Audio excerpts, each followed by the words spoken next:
Bonjour, je m'appelle Manon Laglaise, j'ai 20 ans, je suis en BUT Gestion des entreprises et des administrations en deuxième année et je joue de l'alto.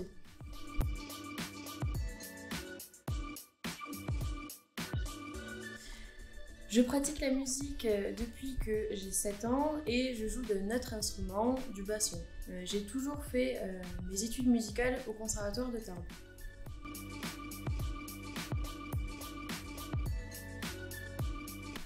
Donc mon cursus musical a commencé par de l'éveil, ensuite je suis rentrée en cycle 1, cycle 2, cursus diplômant pour avoir mon certificat d'études musicales en alto et en basson.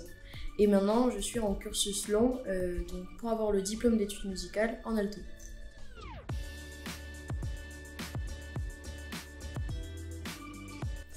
Alors j'ai en moyenne 12 heures de cours au conservatoire par semaine et on va dire une vingtaine d'heures, ça peut varier, à l'IUT. C'est assez difficile de gérer les deux puisque nos journées sont bien remplies, mais c'est faisable.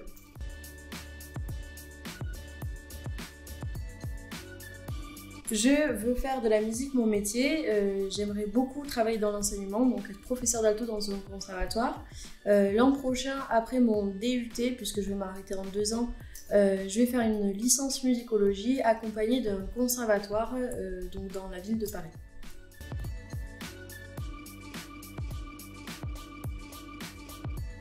Alors, une journée typique d'un étudiant artiste, ce serait d'aller le matin en cours à l'IUT, par exemple 8h, midi et demi. Ensuite, de travailler son instrument personnel, en fait, de prendre un studio, de faire du travail en autonomie tout seul. Et ensuite, de faire des cours, les cours souvent collectifs. Donc, moi, ça va durer de 16h jusqu'à 20h30. Puis après, je rentre chez moi, je travaille un peu à l'IUT ou au conservatoire. Ce sont des journées bien remplies.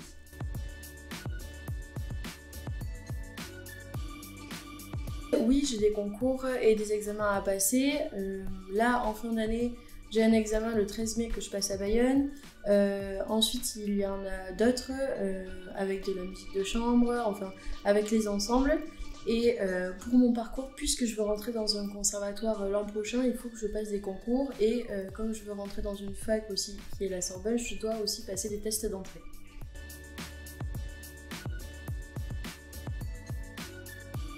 Mes études actuelles me permettent aujourd'hui de me projeter dans l'avenir si je veux par exemple me lancer à titre personnel en intermittence, de savoir gérer des comptes, de savoir gérer un budget, de pouvoir faire des budgets prévisionnels, enfin aussi de gérer des impôts puisqu'on voit de la fiscalité, de la finance.